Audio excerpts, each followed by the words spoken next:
Hi everyone, and it's great to see you all again. In recent months, we've done some amazing interviews with people who are doing just the most incredible work for animals. And as part of that ongoing series, we're starting again today. And today we've got an incredible person that we're going to be talking to. And we're talking to veterinarian Dr Tash Bassett. Tash is a companion animal vet who volunteers her time in wildlife rescue and rehabilitation. She's been the triage vet for duck rescue since 2015 and worked in fireground search and rescue and triage, most recently in the Black Summer fires in New South Wales. She frequently attends rescues in the outer suburbs of Melbourne and works with local shelter operators managing their inpatients. As both a vet and a passionate local, she got involved very early on with the bid to save Henley Kangaroos. Welcome, Tash. How are you going in this really challenging time? It's very different to be operating the types of services that you offer and the work that you do in a normal situation, let alone through COVID.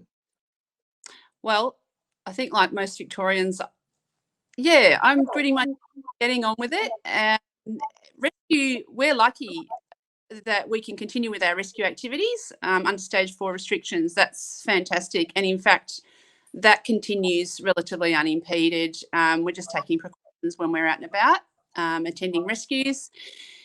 It's as busy as ever. We've just entered the back rider season for baby ringtails, left, right and centre with the storms we've had. Macropod rescues keep going. They never stop. So I suppose COVID or no COVID, it's going ahead. And in fact, it's actually lovely to be able to get out of the house. It's not always a happy scenario that we're attending, but you get to work with your colleagues and you get to be outside usually doing your work. So there is a, blessing in going out to rescues as well, so especially in this current situation. Yeah, and I think most people would not really appreciate, I guess, the emotional toll that working with animals has on vets. Certainly most people, their own experience of I guess life and death would be that their GP, that's the first person that they think of as their GP, when in fact most GPs don't have much to do at all with end of life scenarios. But vets and wildlife rescuers and carers deal with that on a daily basis, and they have such a hands-on role to play there that they become deeply embedded in the life of the being that they're trying to save. And as I said in a speech in Parliament, the majority of animals quite often don't make it, and so there's a lot of pain and a lot of hurt there. So when you have great, fantastic results where you can release them and see them go off, that's wonderful, and it makes it worthwhile. It does make it worthwhile. And you're right, there is a lot of unhappy outcomes as well. But look, we still consider it a rescue, even if we've had to euthanize the animal, because it's a rescue from uncontrolled suffering, I suppose, that could go on for days in some cases. So, they're hard to attend, and I have to say probably, if you look at the stats in the last couple of weeks, I think I've had the outcome and about euthanasias, and either ones that I've done myself or have been involved in case management, and then that's been the outcome. So that's hard. Honestly, it's ending, like if one attends, then 2 or 3 should attend. I'm talking about rescuers here. You have to be able to support one another there. So at a call out, I might be the one that's actually got my hand on the animal's body, and it might be the rescuer deploying a captive bolt or so on, but people doing that work means the burden is actually really powerful. It's the hugest toll happens with rescuers attending solo and having to make a judgment call and then do the euthanasia. An incredible burden that I think probably the public's not aware of on rescuers so heavily. So if as a vet I can attend and take some of that burden with either the judgment call clinically or assisting with the euthanasia, then yeah, burden shared is a burden halved. So that's very true. Yeah, that's very true. Yeah, and look, and I guess that's a great way of segueing into the main topic that we really want to be touching on here today, because it has to do with wildlife, and that's that most of the people that of our friends here that are going to be watching today and listening to this would know about the situation of what's become known now as the Kinley Kangaroos. That's a kangaroo mob that are landlocked at the Kinley development site at the old Lilydale Quarry. You would also know that most of them people would know that I've been doing everything in my power politically to save these kangaroos. And what they may not know is the work that goes on behind the scenes, and all the incredible work that's happening around the clock by so many people to ensure that a positive outcome is reached for these kangaroos. Now, that's Tash, you've been an integral part of that, and as one of those people that's working around the clock and an experienced vet, can you explain the current situation for the Kinley Kangaroos? So perhaps where we've come from and where we're up to right now. Okay, well, just to, I suppose, set the context for development sites generally, any animals, any wild animals that are displaced or affected by development sites, the actions taken with those animals are governed by the Department of Environment, Land, Water and Planning, so DELP from is their acronym. So we, in this case, we have a developer who over several years has tried to work with the department and put several proposals to have a humane solution for the animals that are being impacted by the Kinley development. And the advice back from the department has been that his only option has been to destroy the animals. So now as development's proceeding and animals are kind of being pushed to the edge of the site, the cull was planned to go ahead, and a letter went out to local residents, and that was brought to my attention as a local. And that was late July. And when I read the letter, I felt a bit sick, actually. I thought, oh my God, this is the ruse. They're actually across the road from my kids' school. And I mean, going back to what we said earlier about vets and rescuers having to deal constantly with euthanasia, that's of, animals with fractures, or terrible diagnoses. This is a mob of healthy animals, so even more distressing for us to contemplate the destruction. So I suppose my initial response was just as a local going, oh no, hell no, and I kind of had a second thought, like, wait on, I'm a vet, surely there's something. And I do work with a group of vets in this area, but it was actually honestly the second thought that came. The first one was just as a local going, oh no, and then the veterinary hat kind of came on. So I rang the developer, and he was actually really open, really good to talk to, and told me of some of the efforts he'd already made. And when I realised that he actually did not want to destroy those roos, I thought, right, we have a shot here at trying for a different solution.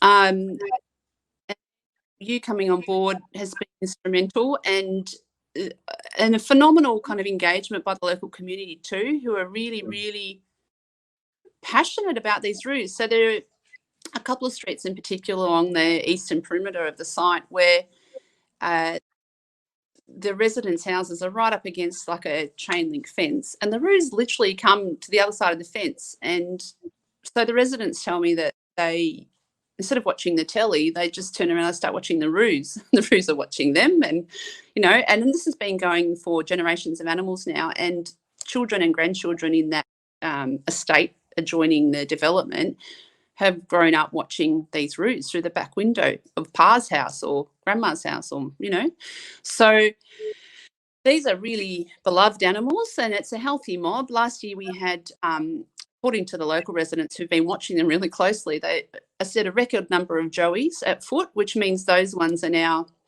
kind of youngish but still dependent animals in this mob. And from everything I've seen of the animals when I visit the site, because it is actually luckily within my 5K zone from home and part of my exercise route. So when I visit, and from every bit of evidence that we've seen, these are healthy animals, and I think they deserve a chance to live out their lives peacefully. So that's where it's at. So I should actually update you on, the latter part of the action. So as you know, you've been working really closely with our team. So we developed, from my initial thought of what can I do, well, then I spoke to the group of vets that I work with to do general wildlife work, and we assembled a team and wrote a proposal for the humane relocation of the animals. So we're coming at that from a veterinary angle, really, in that that's individual care and attention for each animal. You take your time to do it. Ideally, you do it over a few weeks, where you might take a batch of animals at once, and they're actually really carefully managed from woe to go, because it's a reasonably complex operation. You've got to safely sedate them, then you've got to safely transport them, then you've got to safely recover them. And the idea is if they're moved as a family and recover as a family, essentially, even over a few stages, but essentially the mob goes as an entity and is recovered in a suitable release site, that we should have a good outcome. That's what we'd anticipate. And what we would hope then is, if in similar situations the same pressures arise on mobs, that, here's an answer for how we can do it. I think you raised two really, really great points there. The engagement of the broader community with the issue, which shows it's proof positive that not all Victorians feel that kangaroos are pest animals. I hate that term, but they've come to be viewed that in certain areas. Hence the willingness to apply for authorities to cull wildlife and them being granted so much. There's this pervading sense that they're somehow in the way of something, and they should be gotten rid of. So that engagement with the broader community is really important, but not just that. As you rightly stated, there's generations of people that are growing up right next to these generations of roos. So there's been this whole acknowledgement between the two that there's coexistence here, and it doesn't have to be in any other way. And you're right, the documents that have been written are complex and in-depth, because it is a complex scenario to shift a number of macropods, whether there's 30 or 300. It is complex, but it's certainly not doable. It takes the right plan. It takes the right people who know what they're doing, the right experience. Because one of the arguments that always gets thrown up through translocation is, well, the animals suffer so much stress with myopathy and they end up dying anyway. Well, that's, I think, from what I've been told, it's people who aren't as good at what they do as you guys are. And also the alternative, well, then you have 100% death rate. Yeah. So the design of the movement plan is critical. So some of the higher mortality movements, one where there's the 40% death rate being quoted, the design of that one was that they would be put into larger pens and successively kind of funneled into smaller and smaller pens. And then right in the very small pen, they were all just darted en masse, and they all just ran around and crashed into the sides and were extremely stressed. So if there's stress at the time of capture, it greatly increases the chance of this condition, which we call capture myopathy. So basically ends up usually being fatal. It's a complex condition, but that's our focus is on very kind of individualized approach, that basically those roos are grazing peacefully and don't really know what's just hit them in the rump until they go down and feel a bit woozy. That's the ideal way of doing it. And then if you've got a batch that happens to, and then they're transported and they go to their the area where they'll be contained and monitored at the release site, and then they kind of just wake up and go, wait, where am I?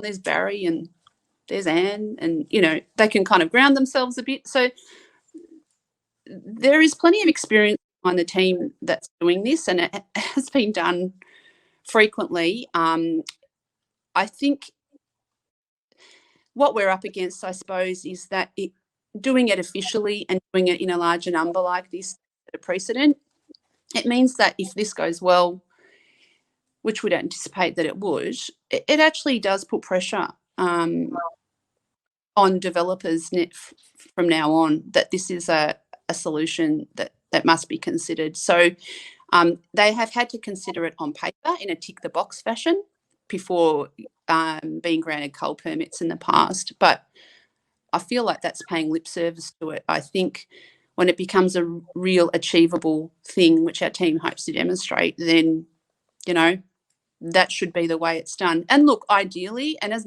many residents have said to me, these roos, ideally they wouldn't have been displaced by the development. Like really early on, we're talking about when councils set aside land for development and so on, the roos need to be factored in as a real part of that environment, not just a disposable aspect. So we do need to coexist, and the residents thus far have been.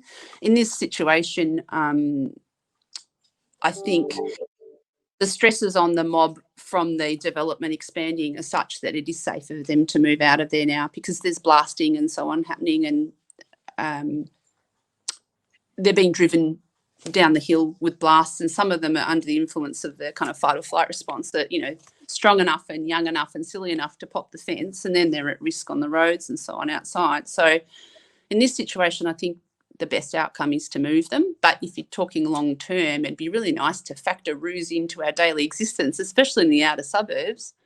Learn to live with them, create space for them.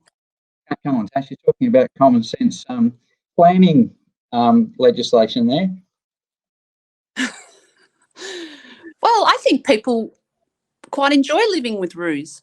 Mm-hmm. Certainly, I know there can be mixed feelings. It's I think roos have got a very bad rap, an unfair rap, which we could go into for hours potentially. Well, yeah, I think you're right. And look, down where I live on the surf coast, just in Anglesey, one of the most famous attractions in Australia is the fact that there's families of kangaroos living on the golf course. Yep. And people interact with them in such as that, they don't go up and feed them or any of those sorts of things, but they play their round of golf with the roos that are there just relaxing under the trees and doing whatever. And it's an extraordinary thing to see. There's just not the negative impacts that people portray all the time. Yeah. It would be nice to have had them have a similar existence in the Kinley site. And look, the developer did actually put a sterilisation proposal to DELP as well, which would have allowed for, I guess, gradual dwindling of the population. But, they're contained within an area that is supporting them successfully still. These are things that were thought of quite a few years ago and knocked on the head. So I don't think we can blame the developer for the position he's found himself in this situation. It actually, and when I spoke to him, was quite distressed at the thought of the roos, like that there's just no other option, and he had actually made sincere efforts for there to be a main option for these roos. So I just really hope to show that this can work. But coexistence with roos is something that I think most people are prepared to consider and actually quite enjoy. In a rural environment, it might be different. You've got some other pressures there with pastoralists and so on. So to ensure that we don't have similar situations occurring in the future, what changes do you think need to occur? Are they public education, or is it legislative, or is it a combination of both? I think both. I think one of the problems we're coming up is that roos are just seen as disposable. So there's this myth about, or a perception out there, like you say, I hate this word too, a pest species. Well, no, not. They're a protected species, half of our coat of arms. So I think that there is a bit of a myth of this overabundance of roos, that they breed like rabbits. I mean, that's firstly biologically false and statistically false. They don't breed like rabbits at all. They actually have quite slow population growth, even under ideal conditions. So the idea that they're just everywhere at the edges of suburbia and so on, the reason we're seeing them is because we're encroaching into the last remaining bits of habitat that they have. So there's this clash, and I actually think it's not acceptable to just annihilate them mob by mob as suburbia expands outwards, because then they're also facing pressures of being hunted in the open farmlands.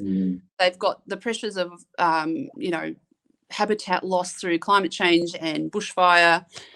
So really they're being squeezed from all directions. So at the very least, you'd think that where there's an appetite for people to live with roos, like the locals in this area want this mob to stay. And I'm sure that's the case for many other communities. So you're absolutely right. Yeah, why not work with that? And then we can build outwards from there. Where people like roos, kangaroos. Sorry, Jason. The Kingly kangaroos they've become a focal point. They've become a rallying point, if you like, for many Victorians. The standard bearer for many Victorians who were appalled at the thought that these kangaroos could be shot and discarded just because they're simply in the way of a development, even though the developer has tried to do all the right things. And they're also shocked and horrified that that a government department perhaps is forcing a developer or someone into a situation that they don't want to occur. And that's the general feeling, So what can people do to show their support and help us secure the best outcome for these kangaroos? Well, I think that the degree of public engagement with the Kinley project has made a difference. I think that's the very reason why we've had a stay on shooting now for a few weeks. And I think that people need to utilise their right in a democracy and express their thoughts to the government. So writing to Minister D'Ambrosio and to the Office of the Conservation Regulator, so that'd be the two letters that they could write that would have an impact. And I know these letters are being considered, and at the moment there might be a pro forma response going out. But it's, every letter that comes through, you'll be the first one to tell us this, Andy, every letter that comes through a government inbox has to be addressed in some way. So, that's the responsibility of the government to its constituents. So, I think people can get on to, we've got a Kinley Kangas, Save the Kinley Kangas Facebook page, and that's got about 1,500 members at the moment. That's really a lovely group. It's almost like guardian angels, because every day someone will get on and post an update of, I saw 3 mums with joeys at the fence line, or, a nice sunset photo of the roos happily grazing, and there might be a bulldozer in the background, but for now the roos are okay. So there's the Facebook group, and then there's a Kinley Kangas walkabout, which is actually kind of like a COVID-based activity. We can print out pages and colour them in and put them in the windows, and then people in the local area can, there's a sense of solidarity. Because if you walk along the streets that are bordering the estate, there is Kinley paraphernalia in every window nearly. It's quite amazing to see, and it's actually quite sad that because of COVID restrictions, we can't just, have a news crew that just rolls down and films Yeah. that. And I've had residents say to me that if it weren't for COVID, they'd be actually out there physically picketing and making themselves a lot more loudly heard. But we've still had some really creative submissions from residents. They all got together and took photos, at the front of their houses, holding signs and everything. That's just been an amazing group of people. And I think action-wise, join the Facebook group for updates. Definitely email government.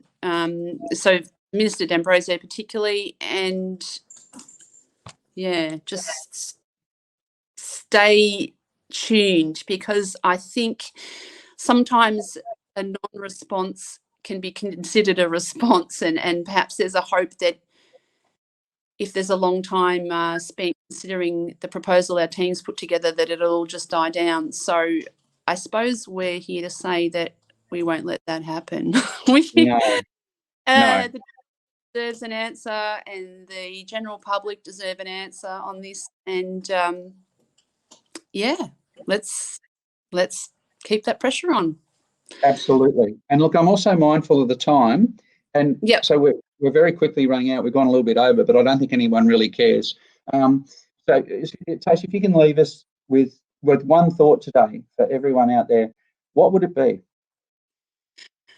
Right. My thought is that, especially given the fires, the 2020 fires, I think that the government does need to work with the private sector in wildlife response here. And this is the perfect opportunity to test drive collaborative efforts, because we've got a team of really, the 4 darters that are on that team, they're brilliant. They do macropod rescues every day of the week, and an amazing skill set amongst those. Absolutely.